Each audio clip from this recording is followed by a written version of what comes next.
Welcome to लक्ष्य भेद। आज हम संविधान के कुछ महत्वपूर्ण प्रश्न लेकर के आए हैं। भारतीय संविधान यानी कि इंडियन कॉन्स्टिट्यूशन से संबंधित कुछ महत्वपूर्ण क्वेश्चनों के बारे में चर्चा करेंगे और उनके बारे में जो कुछ हो सकेगा वो महत्वपूर्ण तथ्य भी बताए जाएंगे। देखते हैं, संविधान के प्रश्नों की तरफ बढ़ते हैं। यदि ये वीडियो आपको अच्छा लगे तो आप इस वीडियो को लाइक, शेयर और सब्सक्राइब जरूर कीजिएगा। हेल्पफुल लगे तो इसको शेयर जरूर कीजिएगा। चलिए देखते हैं, क्वेश्चन देखते हैं अपने। पहला प्रश्न है, बाल गंगाधर तिलक ने स्वराज विधेयक का प्रारूप कब प्रस्तुत किया था? तो बाल गंगाधर तिलक ने स्वराज विधेयक का प्रारूप 1895 में प्रस्तुत किया था और सबसे पहले इन्होंने ही बाल गंगाधर तिलक ने ही स्वराज विधेयक का प्रस्ताव प्रस्तुत किया था। उसके बाद महात्मा गांधी ने 1922 ईस्वी में तथा 1934 ईस्वी में जवाहरलाल नेहरू ने भारतीय संविधान के निर्माण के लिए संविधान सभा के गठन की मांग की थी और इस तरीके से इस प्रश्न का जवाब बी सही है, 1895।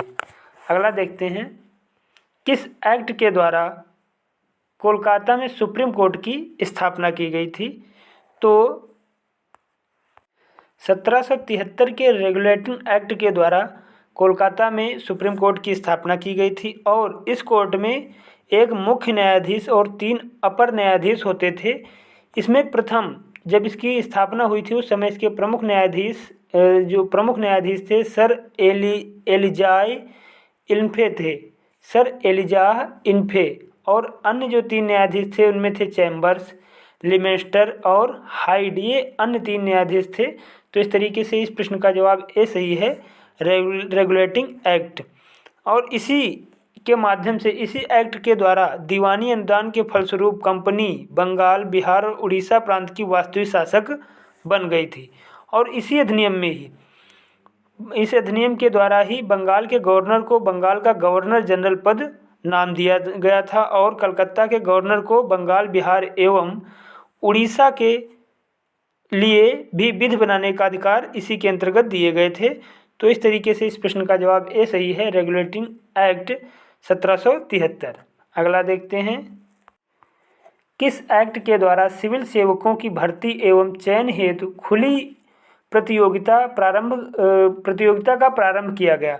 तो 1853 के चार्टर्ड एक्ट के द्वारा, ये जो 1853 का चार्टर्ड एक्ट था इसी के द्वारा सिविल सेवकों की भर्ती एवं चयन हेतु खुली प्रतियोगिता व्यवस्था आरंभ की गई और इसके लिए 1854 ईस्वी में भारतीय सिविल सेवा के संबंध में मैकाले समिति की नियुक्ति की गई तथा पहली बार गवर्नर जनरल की परिषद के विधायी एवं प्रशासनिक कार्यों को अलग किया गया। तो इस तरीके से इस प्रश्न का जवाब बी सही है, 1853। अगला प्रश्न देखते हैं, 1935 के भारत शासन अधिनियम को कहा जाता है? ये जो 1935 का भारत शासन अधिनियम है इसे मिनी संविधान भी कहा जाता है। इसको क्योंकि भारत का जो संविधान है वह आंशिक रूप से 26 नवंबर 1949 ईस्वी को लागू हो गया था और पूर्णतः 26 जनवरी 1950 को लागू हुआ था। लेकिन ये जब तक कि एक बैठक में कहा गया था कि जब तक कि भारत के संविधान सभा भारत को संविधान बना करके नहीं दे देती तब तक ये 1935 ईस्वी का भारत शासन अधिनियम लागू होगा। तो इसीलिए इसको मिनी संविधान के नाम से जाना जाता है। अगला प्रश्न देखते हैं, भारतीय संविधान को संविधान सभा द्वारा कब अंगीकार किया गया? तो भारतीय संविधान को संविधान सभा द्वारा 26 नवंबर 1949 को अंगीकार किया गया और ये जो संविधान सभा थी इसमें इसको पूर्णतया संविधान को लागू करने में जो पूर्णतया 26 जनवरी 1950 को लागू हुआ था, लेकिन संविधान सभा ने इसको 26 नवंबर 1949 को एक्सेप्ट कर लिया था, अंगीकार कर लिया था। तो इस तरीके से इस प्रश्न का जवाब ए सही है, 26 नवंबर 1949। अगला देखते हैं, भारत गणराज्य कब घोषित हुआ? तो जब भारतीय संविधान को पूर्णतः लागू कर दिया गया तब 26 जनवरी 1950 को भारत गणराज्य घोषित हुआ और उसी के उपलक्ष्य में 26 जनवरी गणतंत्र दिवस मनाया जाता है। तो इस तरीके से इस प्रश्न का जवाब सी सही है, 26 जनवरी 1950। अगला प्रश्न देखते हैं, संविधान सभा के प्रथम अस्थायी अध्यक्ष कौन थे? तो संविधान सभा के प्रथम अस्थायी अध्यक्ष डॉक्टर सच्चिदानंद सिन्हा थे, जो कि ये सबसे बुजुर्ग व्यक्ति थे। भारत में संविधान सभा की जब गठन हुआ तो 9 नवंबर 1946 को प्रथम बैठक हुई थी दिल्ली के काउंसिल चैम्बर भवन में, और वहाँ पर ही इनको डॉक्टर सच्चिदानंद सिन्हा को संविधान सभा का अस्थायी अध्यक्ष नियुक्त किया गया था। उसके बाद में 2 दिन बाद ही 11 दिसंबर 1946 को गठित संविधान सभा का स्थायी अध्यक्ष डॉक्टर राजेंद्र प्रसाद को नियुक्त कर लिया गया था। तो इस तरीके से इस प्रश्न का जवाब भी सही है, डॉक्टर सच्चिदानंद सिन्हा इनको 2 दिनों के लिए अस्थायी अध्यक्ष चुना गया था, बनाया गया था। तो ये प्रश्न, इस प्रश्न का जवाब भी सही है। अगला देखते हैं, 1947 के अगस्त में गठित प्रारूप समिति ड्राफ्टिंग कमीशन का अध्यक्ष किसे बनाया गया? तो 1947 में गठित प्रारूप समिति यानी ड्राफ्टिंग कमीशन के अध्यक्ष डॉक्टर BR अम्बेडकर को बनाया गया। इन्हें भारतीय संविधान का पिता भी कहा जाता है, यानी फादर ऑफ इंडियन कॉन्स्टिट्यूशन इन्हें ही कहा जाता है। तो इनको ड्राफ्टिंग कमीशन का अध्यक्ष बनाया गया था। इस तरीके से इस प्रश्न का जवाब भी सही है, डॉक्टर BR अम्बेडकर। सर्वोच्च न्यायालय का गठन एवं शक्तियाँ किस देश के संविधान से ली गई? तो सर्वोच्च न्यायालय का गठन एवं शक्तियाँ अमेरिका के संविधान से ली गई। अमेरिका का संविधान दुनिया का प्रथम लिखित संविधान है जो 1789 ईस्वी में लिखित लागू हुआ था अमेरिका में, और दुनिया का सबसे शक्तिशाली लोकतंत्र अमेरिका ही है। और अमेरिका से सर्वोच्च न्यायालय का गठन एवं शक्तियाँ तो ली ही गई हैं, और भी देख लेते हैं कि अन्य क्या क्या अमेरिका के संविधान से लिया गया है।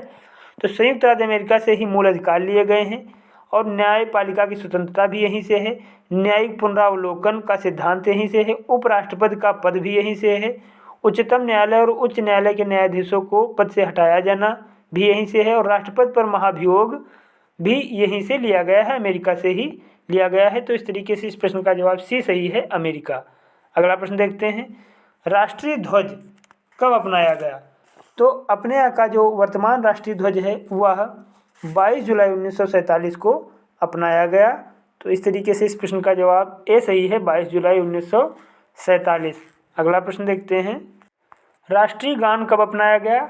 राष्ट्रीय गान 24 जनवरी 1950 को अपनाया गया है। अपने यहाँ का राष्ट्रीय गान 24 जनवरी 1950 को अपनाया गया है। इस तरीके से इस प्रश्न का जवाब भी सही है, 24 जनवरी 1950। अगला प्रश्न है, राष्ट्रीय गीत कब अपनाया गया? राष्ट्रीय गीत भी 24 जनवरी 1950 को ही अपनाया गया था। तो इस तरीके से इस प्रश्न का जवाब भी सही है, 24 जनवरी 1950। अगला प्रश्न देखते हैं, डॉक्टर राजेंद्र प्रसाद भारत के प्रथम राष्ट्रपति कब चुने गए? तो डॉक्टर राजेंद्र प्रसाद भारत के प्रथम राष्ट्रपति 26 जनवरी से 2 दिन पूर्व यानी कि 24 जनवरी 1950 को चुने गए। 26 जनवरी गणतंत्र घोषित हुआ भारत, पूर्णतः संविधान लागू हुआ, और उसके 2 दिन पहले ही 24 जनवरी 1950 ईस्वी को भारत के प्रथम राष्ट्रपति डॉक्टर राजेंद्र प्रसाद चुने गए। तो इस तरीके से इस प्रश्न का जवाब भी सही है, 24 जनवरी 1950। अगला प्रश्न है, संविधान सभा की संचालन समिति के अध्यक्ष कौन थे? तो संविधान सभा की संचालन समिति के अध्यक्ष डॉक्टर राजेंद्र प्रसाद थे। ये संविधान सभा के संचालन समिति के अध्यक्ष थे। इसके अलावा इनके पास कुछ अन्य समितियों की भी अध्यक्षता थी।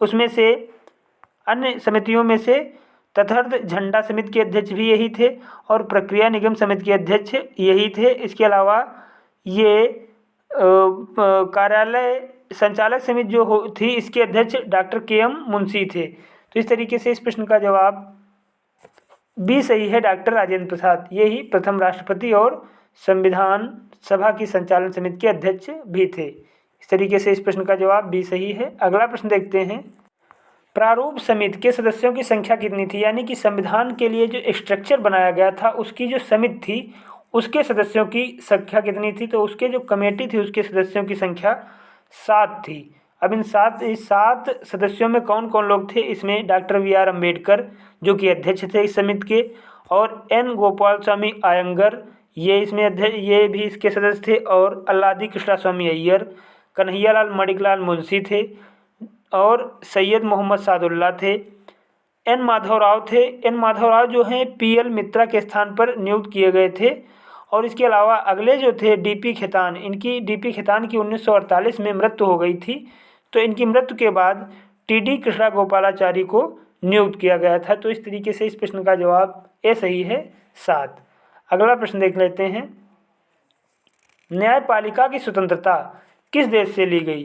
तो न्यायपालिका की स्वतंत्रता अमेरिका के संविधान से ली गई न्यायपालिका की स्वतंत्रता। और अभी हमने अमेरिका के संविधान के बारे में बताया कि अमेरिका के संविधान से मूल अधिकार, न्यायिक पुनरावलोकन, राष्ट्रपति और उपराष्ट्रपति एवं उन पर महाभियोग, उच्च न्यायालय के न्यायाधीशों का निर्वाचन को पद से हटाए जाने की प्रक्रिया, ये सब अमेरिका से ही लिया गया है।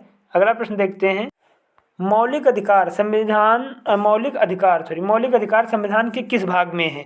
मौलिक अधिकार यानी कि फंडामेंटल राइट्स, ये संविधान के भाग 3 में है और इनको मौलिक अधिकारों को भाग 3 में अनुच्छेद 12 से 35 तक रखा गया है। तो ये जो मौलिक अधिकार हैं ये भाग 3 में है और इन्हें इस जो भाग 3 है संविधान का, इसे अधिकार पत्र यानी कि मैग्ना कार्टा भी कहा जाता है। मौलिक अधिकारों में संशोधन हो सकता है, मौलिक अधिकार जो इनमें संशोधन किया जा सकता है एवं राष्ट्रीय आपात के समय अनुच्छेद 352 के तहत जिससे राष्ट्रपति आपातकाल की घोषणा करता है, इसके अंतर्गत जीवन एवं व्यक्तिगत स्वतंत्रता के अधिकारों को छोड़कर अन्य मौलिक अधिकारों को स्थगित किया जा सकता है। केवल 352 के अंतर्गत, जिसके अंतर्गत राष्ट्रपति आपातकाल की घोषणा करता है, इसमें जीवन एवं व्यक्तिगत स्वतंत्रता को छोड़कर बाकी सभी मौलिक अधिकारों को स्थगित किया जा सकता है।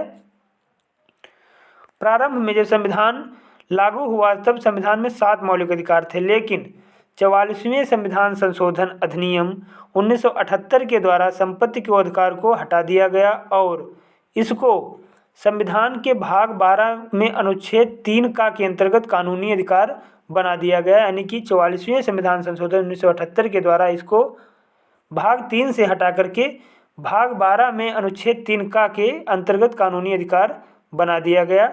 और हमारे जो मौलिक अधिकार हैं उनमें समानता का अधिकार अनुच्छेद 14 से 18 में है, स्वतंत्रता का अधिकार अनुच्छेद 19 से 22 में है, शोषण के विरुद्ध अधिकार अनुच्छेद 23 से 24 में है, धार्मिक स्वतंत्रता का अधिकार अनुच्छेद 25 से 28 में है, संस्कृति और शिक्षा का अधिकार अनुच्छेद 29 से 30 में है और संवैधानिक उपचारों का अधिकार अनुच्छेद 32 में है।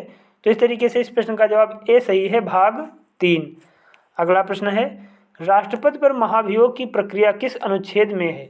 तो राष्ट्रपति पर महाभियोग की प्रक्रिया अनुच्छेद 61 में है। 61वें अनुच्छेद के द्वारा महाभियोग राष्ट्रपति के ऊपर लगाया जा सकता है, लेकिन राष्ट्रपति पर महाभियोग लगा करके इसको हटाया तो जा सकता है। संविधान के 61वें संविधान अनुच्छेद के अंतर्गत राष्ट्रपति पर महाभियोग आरोप संसद के किसी भी सदन के द्वारा लगाया जा सकता है। राष्ट्रपति पर महाभियोग लगाने के लिए कम से कम 14 दिन पूर्व की सूचना आवश्यक है। राष्ट्रपति पर महाभियोग एक अर्ध न्यायिक प्रक्रिया है जो संसद में चलाई जाती है। तो इस तरीके से इस प्रश्न का जवाब ए सही है 61वें अनुच्छेद में। अगला प्रश्न देखते हैं, संविधान के किस अनुच्छेद में भारत के महान्यायवादी यानी कि अटॉर्नी जनरल का वर्णन है? हमारे अटॉर्नी जनरल इस समय के वेणुगोपाल हैं और भारत के संविधान के अनुच्छेद में महान्यायवादी यानी कि अटॉर्नी जनरल का उल्लेख 76वें अनुच्छेद में है। और ये अटॉर्नी जनरल जो है ये भारत का महान्यायवादी है। 76वें अनुच्छेद में इसका उल्लेख है। महान्यायवादी की नियुक्ति राष्ट्रपति करता है और महान्यायवादी भारत का प्रथम विधि अधिकारी होता है, यानी कि a law officer, first law officer of India. Bharat का महान्यायवादी किसी भी सदन या उसकी संपत्ति में उसकी समिति में बोल सकता है और परंतु मत नहीं दे सकता। इसको मत देने का अधिकार नहीं है, लेकिन किसी भी सदन में बोलने का अधिकार प्राप्त है। भारत सरकार से संबंधित मामलों को लेकर उच्चतम न्यायालय में भारत सरकार की ओर से यह पेश हो सकता है। संसद के किसी भी सदन के सदस्य न होने पर महान्यायवादी संसद की बैठक में भी भाग ले सकता है। महान्यायवादी बनने के लिए उसकी जो योग्यताएं होती हैं, उच्चतम न्यायालय के जितने न्यायाधीश की योग्यताएं होती हैं उतनी ही महान्यायवादी बनने के लिए भी योग्यताएं होनी चाहिए। और महान्यायवादी राष्ट्रपति के प्रसाद पर्यंत पद धारण करता है, यानी कि राष्ट्रपति से पद धारण कराता है। तो इस तरीके से इस प्रश्न का जवाब बी सही है, अनुच्छेद 76। अगला प्रश्न है, किस संविधान संशोधन द्वारा मतदान की आयु को 21 वर्ष से घटाकर 18 वर्ष कर दिया गया? तो संविधान संशोधन ये जो 61वां संविधान संशोधन 1988 में हुआ था, इसके द्वारा संविधान संशोधन के द्वारा मतदान की आयु को 21 वर्ष से घटाकर 18 वर्ष कर दिया गया। यह 61वां संविधान संशोधन 1988 में हुआ था, लेकिन ये 28 मार्च 1989 ईस्वी को लागू हुआ था और इसके द्वारा 18 वर्ष उम्र कर दी गई। तो इस तरीके से इस प्रश्न का जवाब भी सही है, 61वें संविधान संशोधन। आज के लिए इतना ही रखते हैं इस वीडियो में। यदि ये वीडियो आपको अच्छा लगा हो, हेल्पफुल लगा हो, तो आप इस वीडियो को लाइक, शेयर और सब्सक्राइब जरूर कीजिएगा। फिर मिलते हैं अगले वीडियो में अगले दिन। तब तक के लिए आप लोग अपना ख्याल रखिए। धन्यवाद।